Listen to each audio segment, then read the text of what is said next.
¿Te imaginas ser enterrado vivo? ¿Ser asesinado por un orangután? ¿Ser perseguido por un hombre idéntico a ti? ¿Un doppelganger? Un corazón que delata tu crimen. Un péndulo que baja directo a tu pecho. Un gato negro que revela tu oscuridad. Todas estas historias están presentes en este libro. Su autor fue encontrado delirando en las calles de Baltimore, vistiendo ropa que no era la suya y en un estado de semiconciencia. Fue llevado al hospital, donde murió 4 días después. Nunca se supo con certeza la causa exacta de su muerte. Las teorías van desde el delirio por el alcohol hasta el cólera, meningitis o incluso un asalto político. Si quieres conocer más acerca de este libro, cheque el video completo. Cuentos extraordinarios de Edgar Allan Poe. Edgar Allan Poe probablemente sea el cuentista de terror más famoso e importante de la historia, el padre del terror. Fue un escritor, poeta y periodista estadounidense, hoy reconocido mundialmente como el padre del terror moderno y el maestro indiscutible de la atmósfera gótica. Su vida fue tan oscura y trágica como sus propios relatos. Tuvo una infancia difícil, quedó huérfano antes de cumplir los 3 años y fue acogido por la familia Allan, con quien mantuvo una relación conflictiva y llena de tensiones financieras. Está lleno de tragedias personales. Vivió sumido en la pobreza extrema la mayor parte de su vida. El golpe más duro fue la muerte de su joven esposa y prima, Virginia Clem, a causa de la tuberculosis, un dolor que lo hundió profundamente en la depresión y el alcoholismo.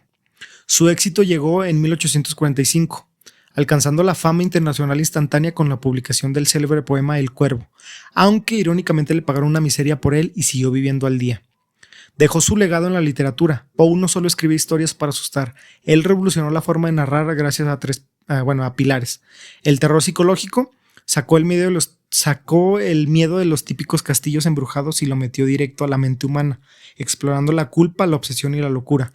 El género policíaco creó el primer detective de la literatura, Auguste Dupin, sentando las bases que años más tarde inspirarían a la historia de Sherlock Holmes. Un final digno de sus cuentos. En octubre del 49, a los 40 años, Poe fue encontrado delirando en las calles de Baltimore, vistiendo ropa harapienta que ni siquiera era la suya. Murió 4 días después en el hospital sin recuperar la lucidez. Fiel a su estilo, la causa exacta de su muerte sigue siendo uno de los grandes misterios de la literatura. Es increíble cómo Poe murió sumido y ni siquiera tuvo la menor idea de lo que iba a ser él, considerado el padre del terror moderno. Murió delirando, murió en la pobreza, murió sin nada. Su bibliografía es amplísima, con más de 70 cuentos publicados, alrededor de 50 poemas, siendo el ya comentado El Cuervo. Hay varios ensayos, críticas y solo una novela publicada, las narraciones de Arthur Gordon Pym. Se dice que hay otra novela, pero no fue publicada, o sea, está incompleta, que se llama El diario de Julius Rothman. La compilación que está aquí, la que tengo yo, es Cuentos Extraordinarios, o en otras editoriales está titulada como Narraciones Extraordinarias. Hay que recordar que esta compilación no fue realizada por Poe, ya que los cuentos eran publicados de diversas formas, en magazines, en los 30 y en los 40. Tuvo su boom en revistas semanales y mensuales, donde Poe se apoyaba para la publicación de sus cuentos. Poe en vida intentó publicar un libro y lo logró, pero fue un fracaso. En el 39 con sus cuentos grotescos y arabescos, y en el 45 con sus cuentos Tales. Pero todo cambia por un hombre. Charles Baudelaire, le vamos a decir Baudelaire. En la década de 1840, Poe era conocido en Estados Unidos, pero las leyes de derechos de autor de la época no lo favorecían y económicamente le iba mal. Sin embargo, sus cuentos cruzaron el Atlántico y llegaron a manos de Charles Baudelaire, el célebre autor de Las Flores del Mal. Baudelaire quedó completamente obsesionado con la mente de Poe. Decía que el escritor estadounidense era su alma gemela y que escribía cosas que él mismo ya había imaginado. En 1856 decidió que toda Europa reconociera el genio de Poe. Baudelaire dedicó años de su vida a traducir minuciosamente sus relatos al francés. Reunió una selección de estos cuentos y los publicó en París bajo el título de Historias extraordinarias o Narraciones extraordinarias. El libro fue un éxito rotundo en Europa, un fenómeno que Poe tristemente ya no alcanzó a ver, pues había fallecido en 1849. Y en español, Cuentos extraordinarios o Narraciones extraordinarias. Yo tengo esta edición de Penguin Clásicos, es de pasta dura. Ya les he dicho que yo soy muy fan de los Penguin Clásicos. Igual les voy a dejar foto para que lo vean más a detalle. Aquí no se alcanza a apreciar bien. Pero bueno, igual les muestro esto, la solapa. Viene así de este y de este lado también. Y vienen con su hilito, que para mí la verdad sí, aunque parece una tontería, a mí sí le da un plus. Para mí sí le da un plus. El tamaño de letra para mí se me hace bastante bien. No es tan grande como me gustaría, pero no es incómodo de leer. Y la otra cosa que les iba a comentar es, por ejemplo, inicia un cuento, inicia este cuento, El gato negro. Y acá siempre te viene una pequeña descripción del cuento, alguna curiosidad o una pequeña explicación. Y es así con todos los cuentos.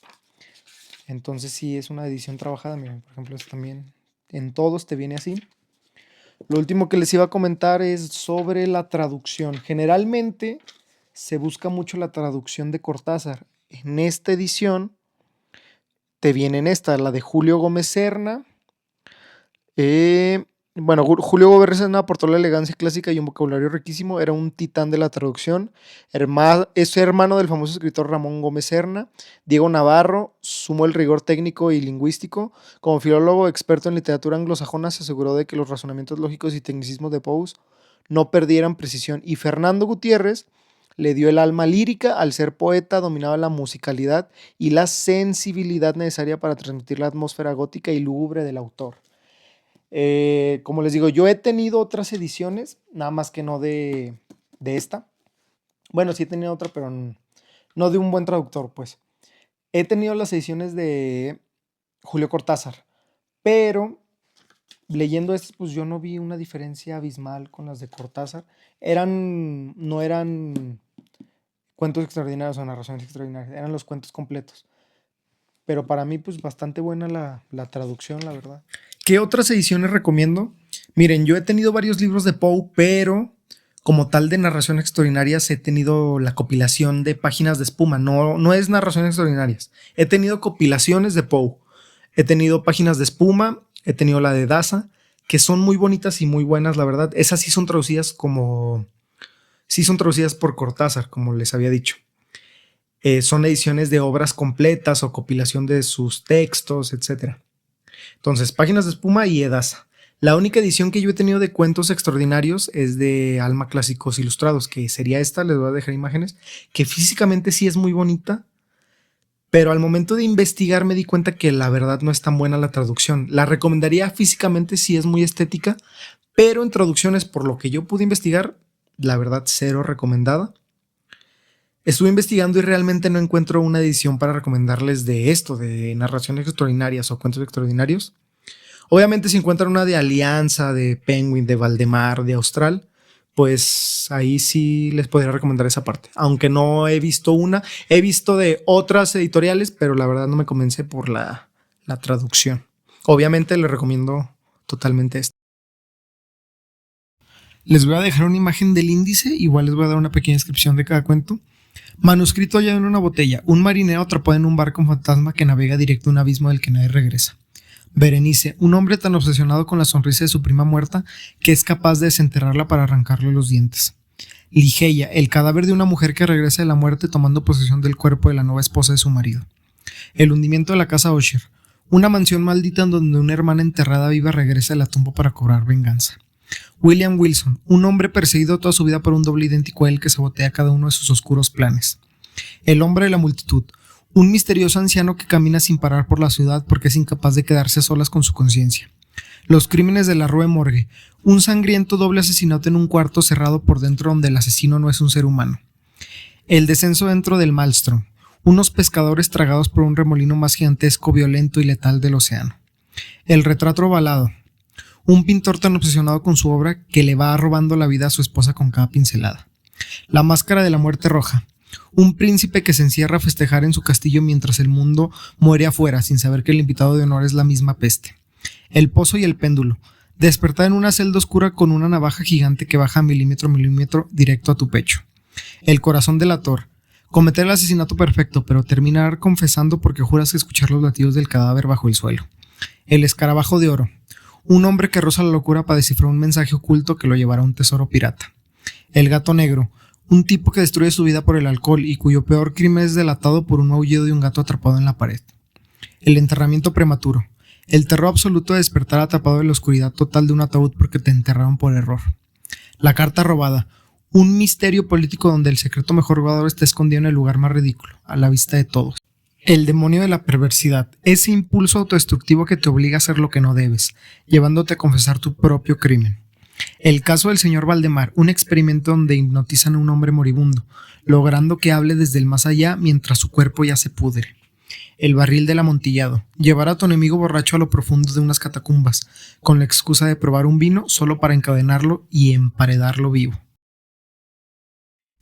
Y bueno, al final, este libro, ¿qué me hizo sentir? Obviamente si esperas asustarte con este libro, prácticamente con este y con cualquier otro libro es imposible. No es como que estés leyendo y de repente grites mientras estás leyendo. O sea, obviamente no te vas a asustar. Hay ideas que se te van a quedar, pero más allá de todo eso, sí es para mí sí es un libro de culto. Es un libro que todos deberían leer, al menos incluso hasta de la cultura pop. Obviamente no te va a hacer asustarte. Tienes que ponerte en contexto.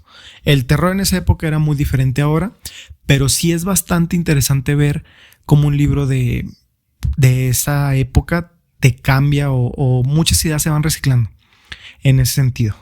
¿Qué otra cosa le podría decir? Lo recomiendo, obviamente lo recomiendo. Para mí sí sería un obligado. Si te gusta el terror, lo recomiendo bastante. En cuestión de experiencia de lectura, no se me hace un libro tan complicado. A lo mejor lo que te puede jugar en contra es que estés esperando una cosa y obtengas otra. Como te digo, no es un libro... Si estás acostumbrado a leer Stephen King, por ejemplo, siento que la transición no te va a costar tanto como a lo mejor sí te costaría un poco más con Lovecraft por ser tan barroco en su escritura, etcétera. Y Poe siento que no. Pues más que nada sería eso. Sí lo recomiendo bastante. Para mí sí es un obligado. Y pues yo creo que sería todo. Como les digo, pues este canal nada más es para traer mis lecturas. Y pues después nos vemos con otra lectura. Sale. Chau, chau.